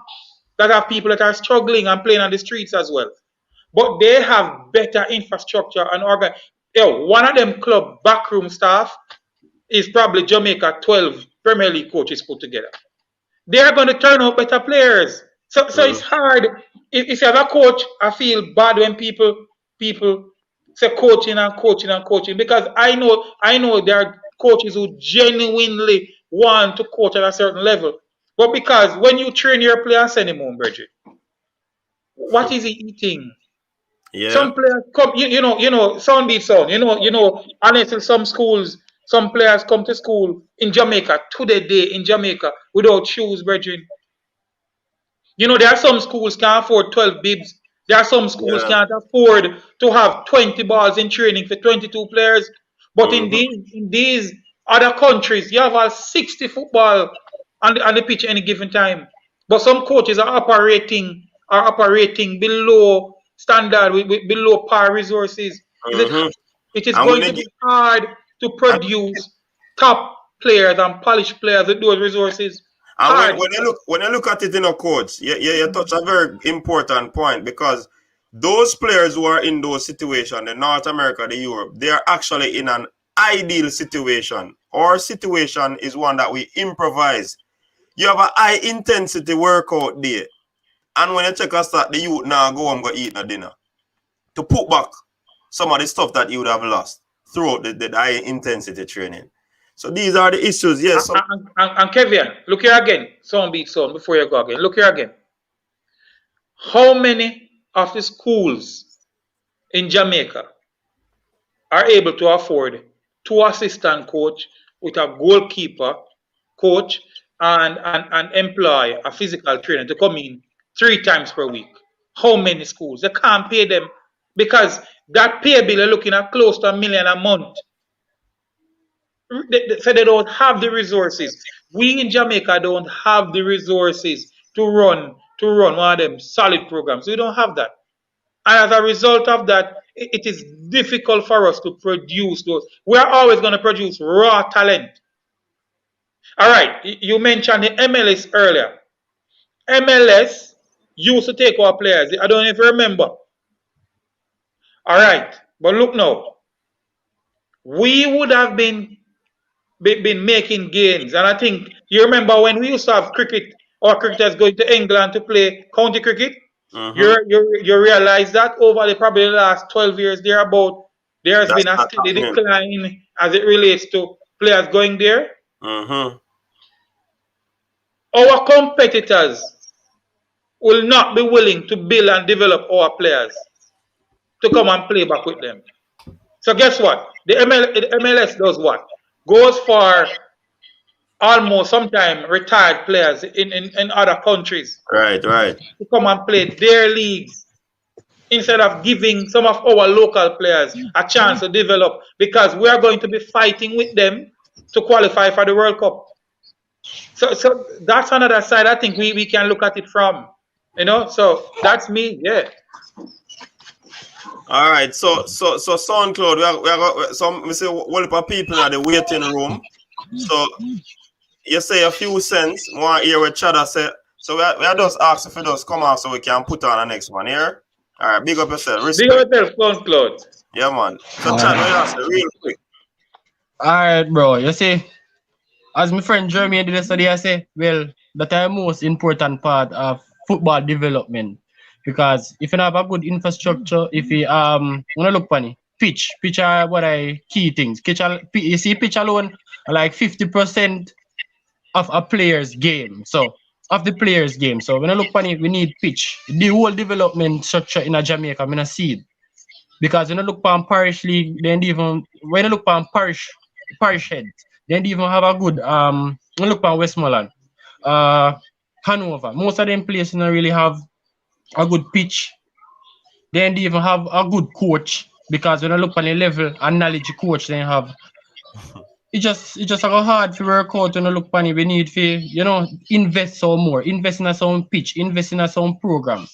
You see, parish thing that can be the academy. So at least when you look when we have 14 parish, if we have 14 academy, we know we'll get talent from them. So when I look when the Premier League standard needs to go up. So you need to have better pitch. Come again, pitch are main reason with the development I players them. If you don't have pitch, it don't make no sense, because when I look on their first touch, most Jamaican players when I look on it, their first touch off. When I look on their first touch off, because I pitch, they're not used to, pitch. It will have a whole heap of thing for the development. When I come back, when I look on a player like a Peter Lee Vassell. A Peter Lee Vassell is supposed to play in a National Premier League from the age of 16, 17, because in technical wise, he did it. When he reach like 19, 20, we're supposed to have him in a, where you say, Peter Lee, they are Scotland, or saying they are Slovenia in their MLS. We don't need for the look for the send we play them to USL when we have the same quality or just better infrastructure. Then so they play MLS ball game and they have a level of professionalism from them like 16, 17. Did us up like before did us up. So schoolboy football to when we look funny. You're not supposed to have one 16, 17, 18-year-old in schoolboy football. Then for they move on to National Premier League level they know. Because when you look funny, most Englishmen, they make their name from them like when they reach 21, them a big baller. Yeah. Neymar never make his name when they are 21. He make his name for them as 17-year-old Santos. Come back again, look for the talent where Maggie possess. Maggie supposed to hold to Jamaica a long time now. So it's not just a pitch, a marketing, no did it. A knowledge of football, no did it. We need somebody where we know say have a knowledge and know how to run football. We don't have nobody where we know how to run football, in my opinion. We don't know nothing about football to me. All right, Alex. Sorry, Chad. Thank you for sharing those comments. I think you made some very good points. Just gonna exit you. So there are a few persons in the waiting area. So I want to add some more voices to it. All right, big up yourself. All right, cool, bro. Respect. Yeah, man. Yeah, big up, Chad. All right, so.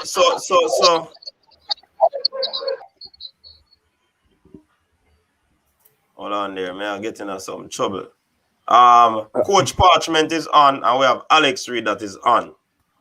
That means a good day. All right, cool. Yeah, man. Big up yourself. Hold on, Alex. Hold on, Alex. Waiting, Parchment. Want to hear what Coach Parchment saying before we get your voice. Go ahead, Parchment. Coach Minzy, I have a lot to say, and Jeremy, I have a lot to say. It's not a lot, but I think try and sum it up. I think the biggest problem is I think the management of the footballs in Jamaica. Management is one of the biggest problems. And I don't think it's going to be changed. You understand? We just have to just so our best we can work with the national team. Put it this way, like in track and field, we still have a problem in our grassroots program.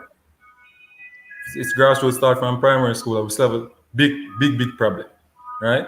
So and we're still performing and doing our best in the high levels, right? They're winning gold medals and stuff. So I think if JFF invest in equipment such as heart rate monitor and stuff like those, and you can believe JFF don't have an analyst, you can believe JFF don't have a permanent fitness coach. If JFF get those things, I think the football will be better. You understand, coach? Yeah. And the next problem we have is that Chad said a while ago, the infrastructure. You said that Jamaica naturally play football slow, and it's because of the pitch. You understand? We're going to play football slow because of the pitch. Can't do nothing better than that because we control the ball go boom up our foot, and them have to go keep them eye on it to try to carry it down the line. And you understand? Yesterday, Chelsea play football on a bad pitch against Barnsley, and them look awful. Them look like on D1 side of Jamaica. If you watch the game, you understand? So pitch have a great thing to do with the style of play we want and everything. And we can't blame the coach in Jamaica because so you a good coach. Jeremy a good coach. You understand? If you blame the coach, them we're not gonna reach nowhere. The football, we have some quality coaches out here. It's just that we don't have the place where to play. You understand? We don't have the field to play. You understand?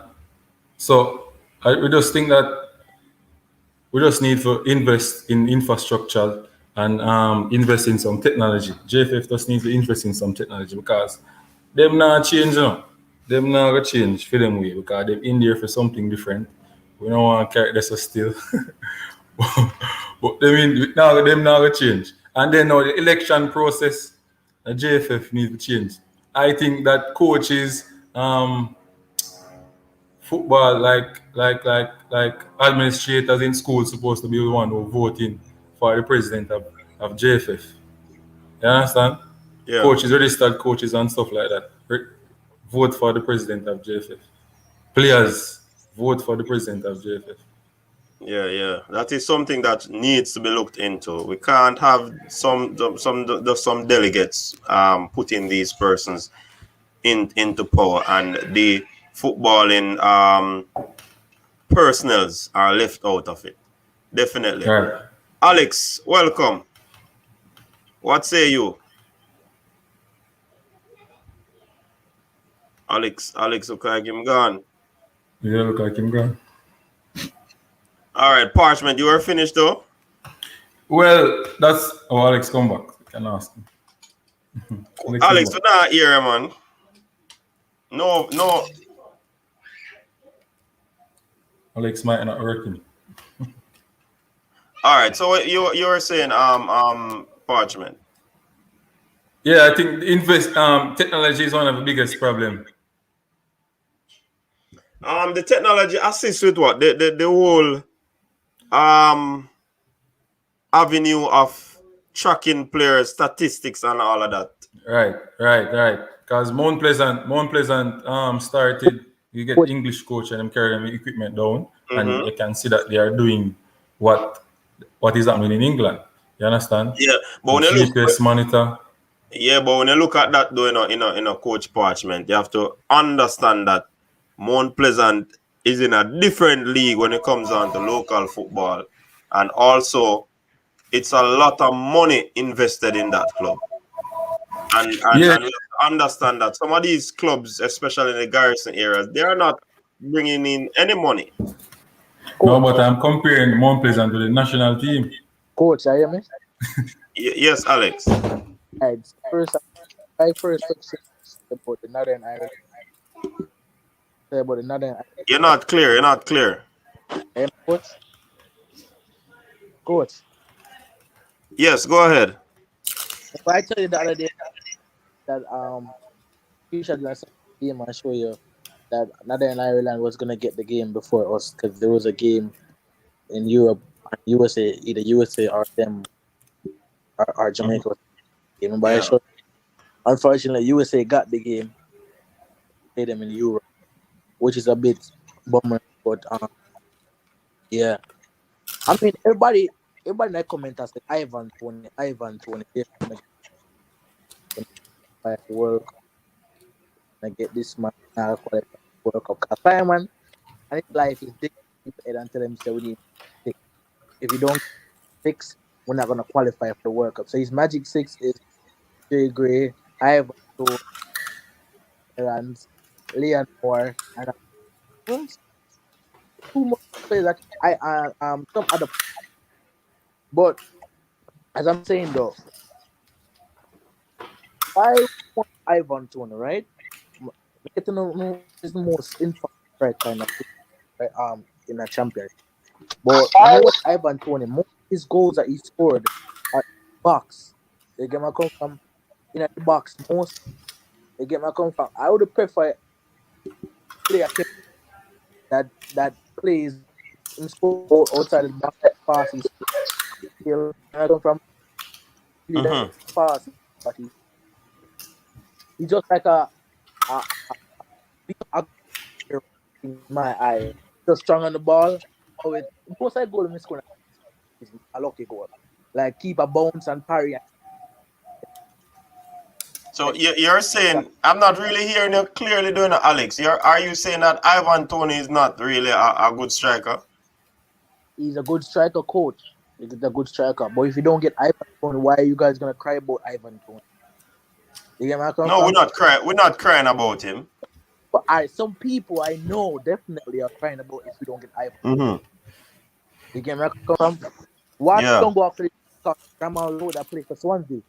He's been nominated. He's been one of the nominated for Play of the Month. That nigga want to come play for Jamaica so bad. Why He not wants. So has he been contacted? I just see David posted in the chat that Jamal Lowe has been wanting to play for Jamaica for years. Yeah, and exactly. But if he's not contacted, there's nothing that remember. You know, some players that are so close to get to play to Jamaica, it is not happening because the JFF they are not moving. The reason you know what I mean? So coach, the reason I'm telling you it's happening is because of a man called Devin Porter. That's the man right there. He's the one making contact, coach. I am aware of that. Big up Devon Porter. Simon do get information, but Devon Porter is the man. Be real, people. Devon is the man. The tweet that Simon made the other day that said Ivan Toney is Devon Porter. He got that tweet. Next story of Devon Porter is the that getting news out to people. If you guys really want the news, Devon Porter can tell you which players are coming in. Coach, the other day I was watching the live with Mark. Was he not telling you the information? I see the comments and everything. They tell you all the information. He's the one that doing it. He's the one that for us. Okay. He's the one that. Where can I come from? I don't want to Ivan Toney players and meditate. No, I don't know Richie.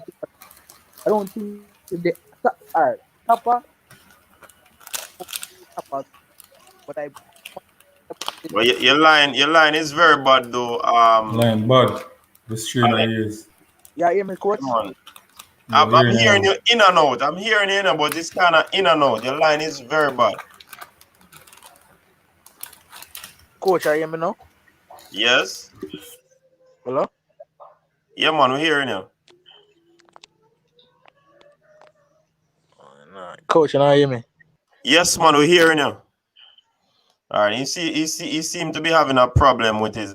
But this player Jamal Lowe, apparently he has been on the radar for quite some time, and again, I think I share the same sentiments as Coach Thomas. We don't want to oversubscribe when it comes on to all these players because you're a Nathan Redman, you're a Jamal Lowe, you have a Isaac Aiden, Demari Gray, and all those players. it would be good if we get a good amount of them, possibly about 10. But in terms of this wholesale recruiting, I'm not so certain that it would be a good thing going forward in terms of But everybody Sir want to be on the radar, because even through this, many persons are showing their interest. Recently, there is this Dixon player. His father was on one of the live, and he shared his interest, wanting to play for Jamaica. So many persons want to play, but if the contact is not made by the JFF, then I mean, and as we always say, there are like about 100 players. Marlon King did say that 100 players out there who can represent Jamaica. But Sir Minzy, Yes.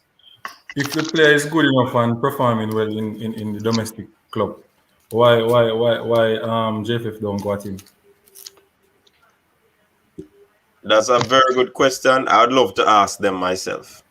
In going after these players, it's just not going after these players. There are several, again, factors surrounding this. And one is, if we should get 15 overseas players. Now, every time these players are coming to Jamaica are 20, you're looking at airfare both ways. You're looking at accommodation in most cases, first class hotels.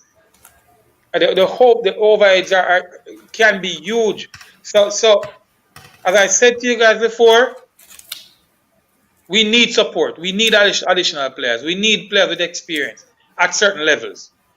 But I am not supporting recruiting too much and then create some amount of imbalance as it relates to the other players that were there before, the other players who would have fought and worked hard in getting the team where we are now.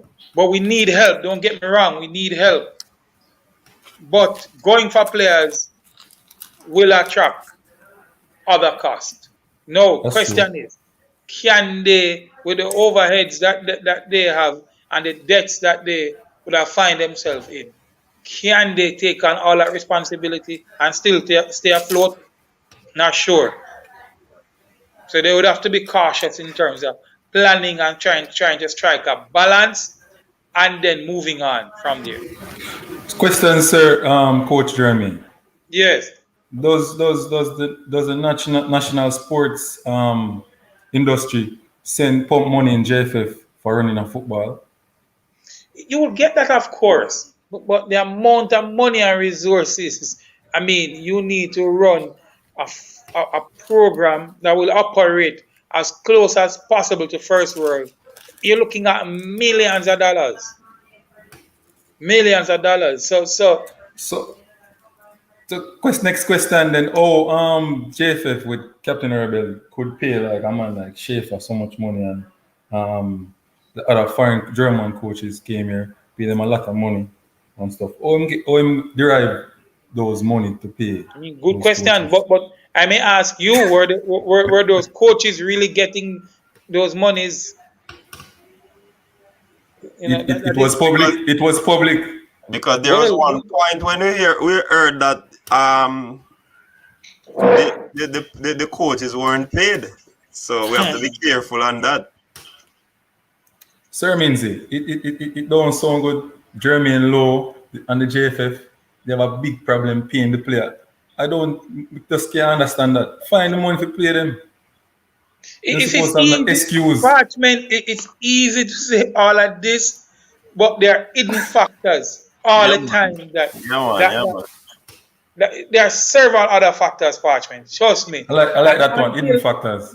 Yeah, you get into the nitty-gritty of things and really understand how them guys operate, how them guys function. It's going to be difficult. But look here, recruiting players from overseas to be a part of the program, good. Don't get me wrong. We need support. Yeah, man, we do need them. But after recruiting those players, having played 4, 5, 6, 7, 8, 9, 10 games, what will our budget be like? Can we sustain that? And if we can do it for a short while or for now, how long we'll be able to sustain that for? But Will have a these solution. players be willing to join us for 3,000 US per match? no, man, that's a little bit of money, man. Well,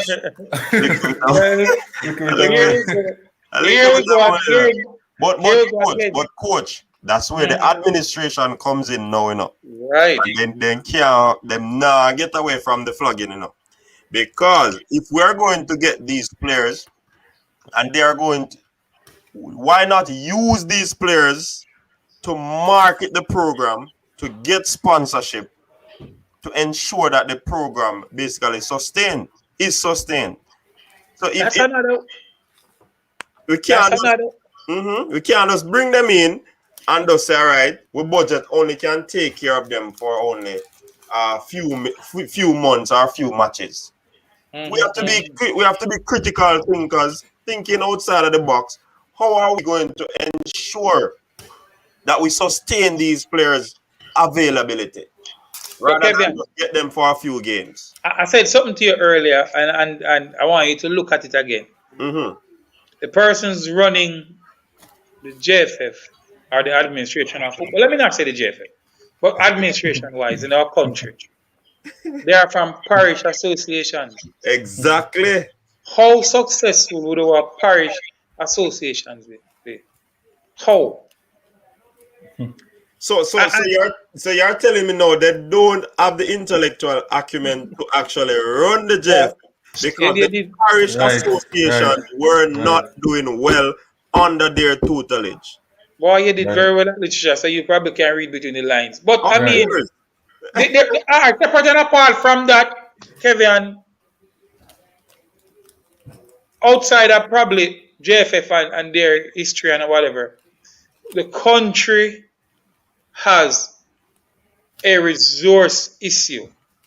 We just simply don't have enough resources to run and operate first-class football. It is sad. I don't agree on that one. But until we're able to properly pay our 12 clubs, members of our 12 clubs, like seriously pay them. I'm talking about $40,000, $50,000, or $60,000. I'm talking about paying players so that they can take care of themselves and their family, so that they can pay their NHE and their different taxes, so that they probably will have pension down the road to be able to set up businesses where they can survive after playing. Check how many of our Premier League players who would have played in the 90s. Check them now. Financial status. Check them now. Papa. Question, Jermaine. The players that went to World Cup, did they play football only, or they work and play football? Simois stopped that. When Simois came here, he saw players working, and he told Captain Burrell that this can't work.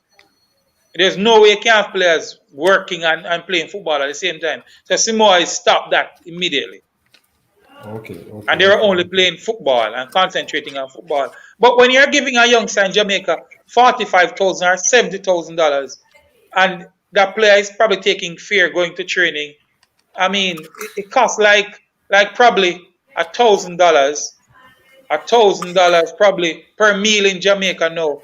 Per meal. Right. A Premier League player need like $3,000 to keep himself afloat on any given day if you are going to be eating properly. And if you multiply that by 30 and minus that from the salary, then you understand what you're talking about. It's crazy. The players don't know how to eat properly neither. Well, that goes back to education and all of that, from the club side. But if you take up 3,000 a day or 2,500 a day to take care of a player, for a player to take care of himself, just nutrition wise, just nutrition wise, and you minus that from his salary, what is left? Nothing.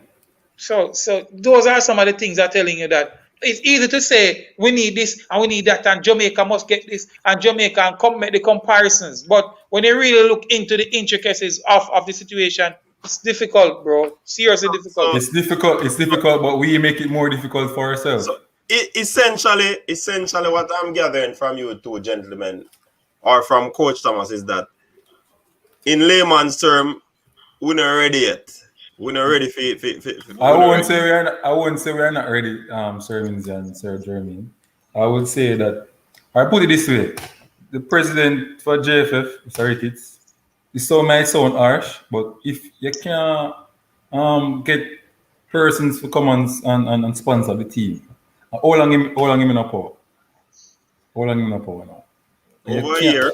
Over here, and you know you don't get a sponsor for the team, the men's Reggae Boyz team, and no. Well, the So, parchment. You're not supposed to be there. Simple. Well, it is, and the president will tell you that. We need to get somebody who is a business-minded person who can get corporate to help Jamaica national team. Well, they would have been securing. David firing shots at you, coach. Huh? David firing shots at you. You know what? We don't, Jeremy. You assume that. I'm just saying, David. You know what we don't know. No, I'm just saying these things are reality. These things are reality, and if you should go into these clubs and these schools and see how they operate, if you should talk to these players one-on-one, sometimes it is just left up to the poor coach to try and motivate. Coach Jeremy, David knows a lot, May I tell you, David knows a lot. David knows a lot. Yeah, man, and we appreciate and respect that, Yeah, but it unless somebody, have an intimate relationship with football in Jamaica, then you seriously understand it. You see, watching professional football, international football overseas, it's easy to make comparisons. I'm telling you that. So it really spoils us then? Yeah, man, unless you see, I think it is an insult to compare our football with other football. It's an insult. We don't have the resources at hand. None at all. So we are basically still in the teething stage of football development. We're not reaching nowhere. No, Rene tried, but I think after Rene left, we regressed somewhat. Yes. He tried to implement some stuff, but we would have regressed. And again, Kevin, trust me. Just get some of the listeners and viewers, to have talks, to go around these clubs and look how they operate, see how they operate. And then you shake your head. Much less the schools who are turning out the players. So it's difficult, David, man.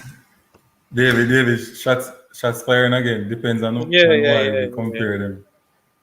Yeah, man. David has a lot to say. We wish he could come on the panel. That's true. He said that he's having some microphone issues. Mm-hmm. So, but he has been throwing out a lot of messages in the comment section. Big up yourself, David. But Coach Jeremy, Mm-hmm. I think that Jamaica went to World Cup. And once I went to a major championship, I think that you can go back. And the problem we having why we can't go back is basically we ourselves is a problem.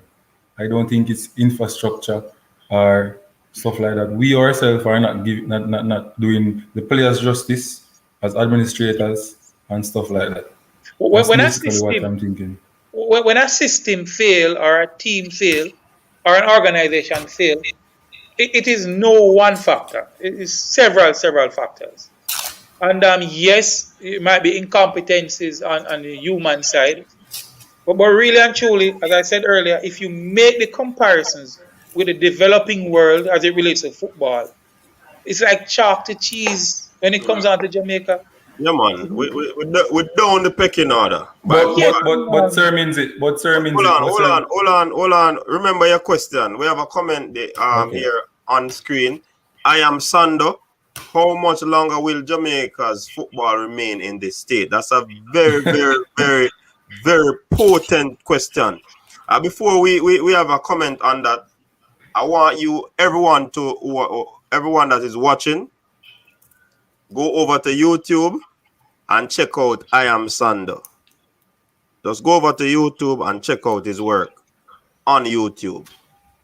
All right. What were you saying, Parchment? Yes, I am saying infrastructure is one of the biggest problem as well. But administration is the next problem. But if you look at JFF and changing, them not gonna change, Sir Jeremy. Them not gonna change because them there all along with the same thing over and over. What can we do to fix the problem with them? Saying what can we do? The clubs, the schools, they need more resources. They need more competent coaches right around. And unless we get that problem again. So it is going to take corporate Jamaica. It is going to take everybody to come on board and fix football, And you would have seen companies coming on board, corporate Jamaica coming on board with the Premier League Association, and they're pumping some money. I think that's a good start. And let me say kudos to the JFF again, because oftentimes we beat them bad, but we're seeing where the Premier League, this is the most money they would have gotten in years, or probably in their history, to run the Premier League. So steps are being made. We would have seen where CONCACAF, along with the JFF, they have been they ran a B license course recently locally, CONCACAF B license course. They ran a C license as well, and several things are being done now to try and fix the program. So where I said before, when it's bad, yeah, we may knock the JFF, but things are being put in place, measures are being put in place to recently they would have tried to streamline the Premier League so as to have it more professional. There were some hiccups there. They have gone back to the discussion room to see how best they can come up with the best format to try and fix things and all of that. So some things are being done. It is going to take some time, but until we get again persons who are let me not say that, but things are going to be fixed shortly, in short order. All right. So David has been hitting hard, David. Yeah, man, no problem. David. I believe in that one. David has hit hard, The man said the JFF need to leave office or I believe in that one. Out. But look at what Justice Seymour is saying. Football clubs should be run by companies, not communities. And why we want the schools to develop players. Clubs should develop players. What say you? Is it that while that may be the reality in other parts of the world, sadly in Jamaica that is not the reality. Yeah, because the company. Sorry, coach. Sorry to butt in again. But I mean, when you look at the hierarchy of football in Jamaica, and to be specific, the JFF, you think companies are not looking on? They want to invest, They want to take over a community, a club, Okay. But because of the whole maladministration that is taking place within the JFF and by extension some of the clubs, they're not putting their money in these things. Kevin, our football culture is different. Yeah. And second to none. Look here.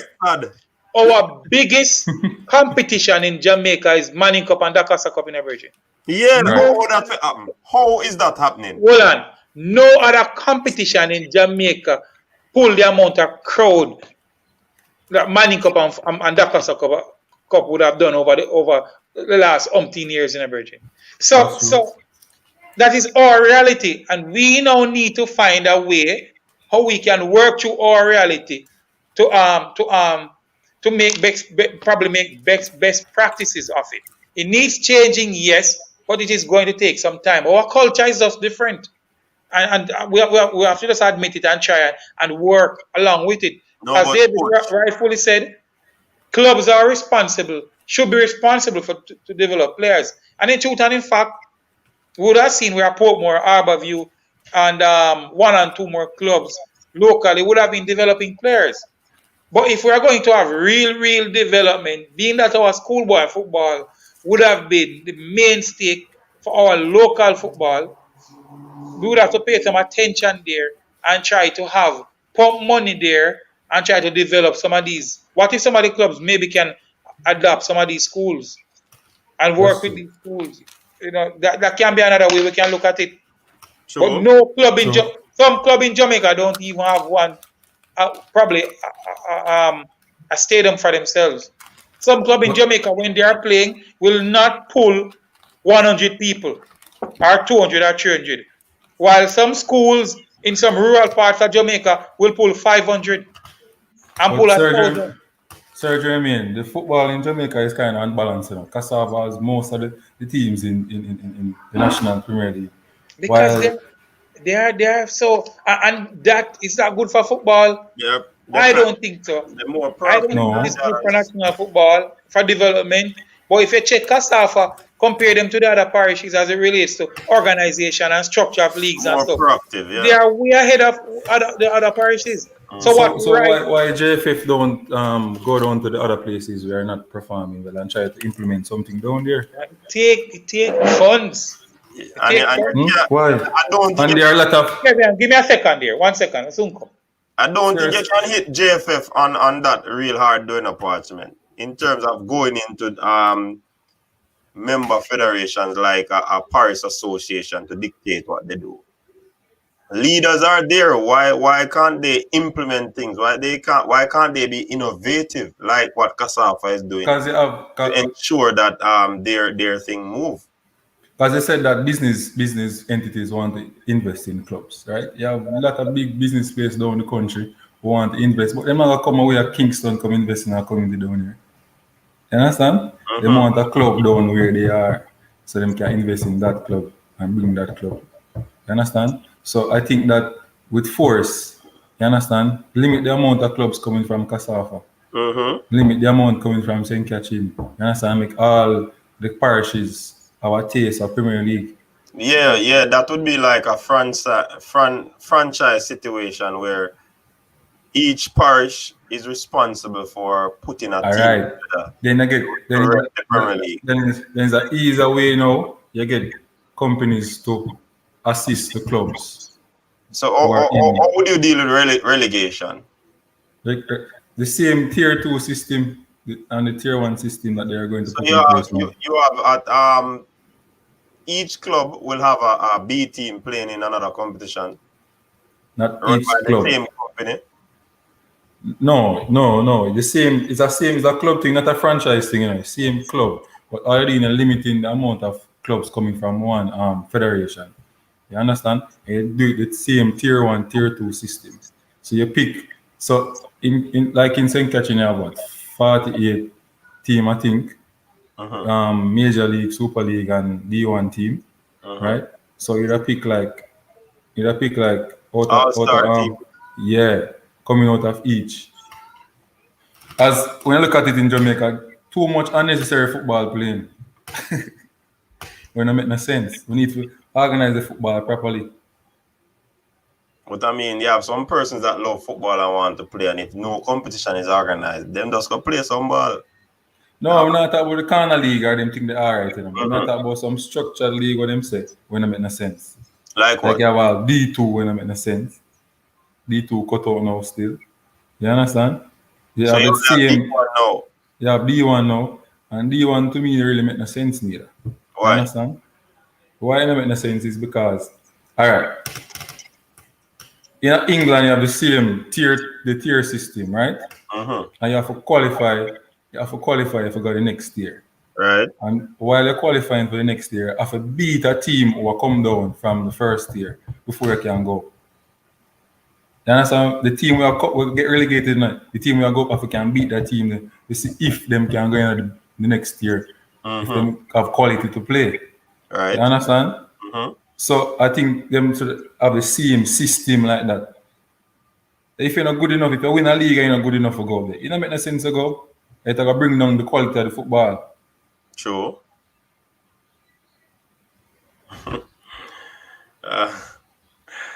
Hey, I just looking at one of the comments. That's why I'm laughing. Andrew Allen said the brother in the blue. I think it's Coach Thomas he talking. all of the defend the JFF. It's not them that get the sponsorship. Them to leave. No, but it's a big problem. It's a big problem. You're there for almost 1 year, and all know you can't get a team sponsor for the team, and you're complaining. Theodore Whitmore send requests for things when need. You understand? That's why me can't blame Theodore Whitmore now, you know, because I blame him, but I can't blame him now because him a carry basket.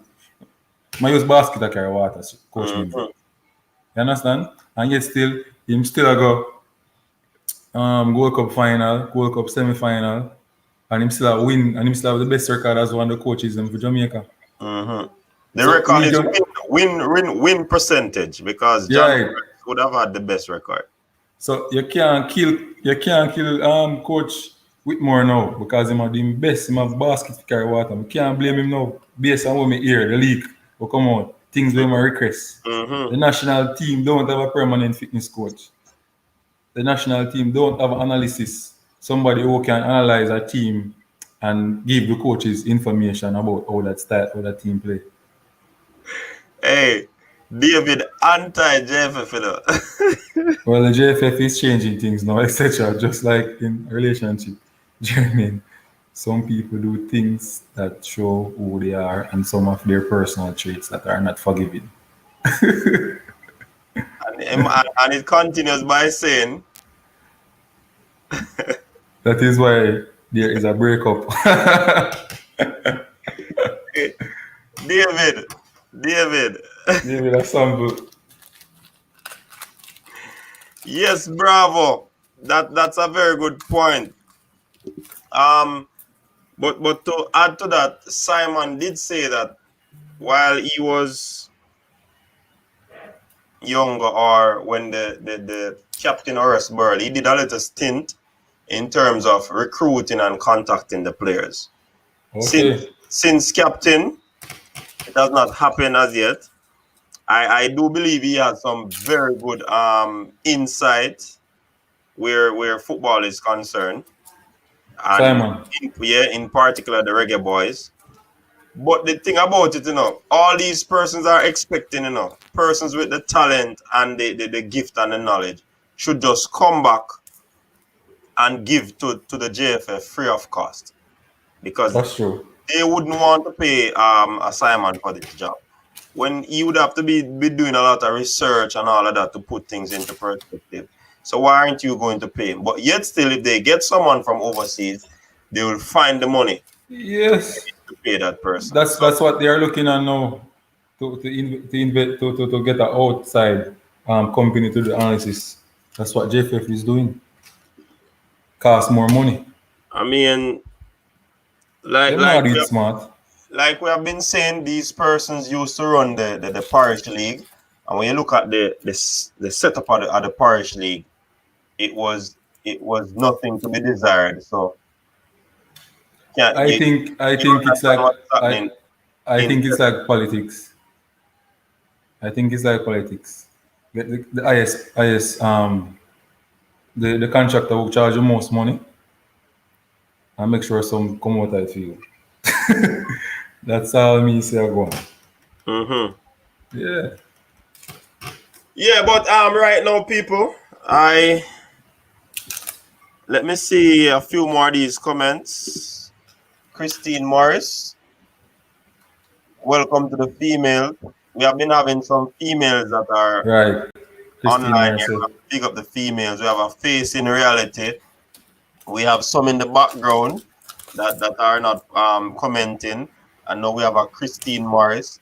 Also, we have a Paula Davidson who always come online and ensure that we know that she's here. So big up to the females who always take the time out to come and, you know, show support to the desk. Now, Christine Morris says, I believe Coach Theodore Whitmore could do an even better job if he get the resources he requires.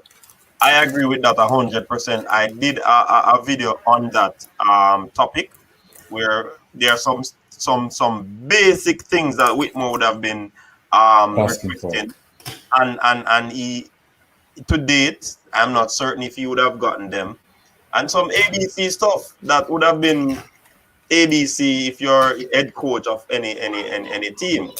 You understand? So there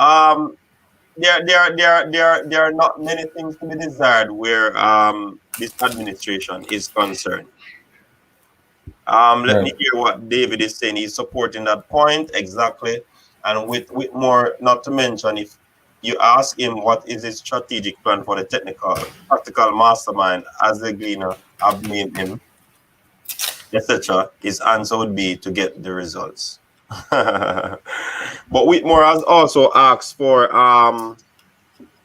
assistance. He needs assistant coaches. He Right. did ask for that. So I mean, he knows what he's doing. He would have asked for the help. It's just that the powers that be needs to give him the resources, because if the person doesn't have the resources, how are you going to blame him for that or grade him hard for the job that you gave him? Can't And grade him if you can't read him, the resource. and he's doing well. Yes. He's doing well, Big up the well. top man. Almost win Gold Cup because of one player. I'm gonna do two like still, but so you go. Yeah, Soundbees official. Yeah, man. The renovation of the stadium would have been something that should have been done, but with what is transpiring now, it would have been set back. So it is something that is in the process. The track has been renovated. They want to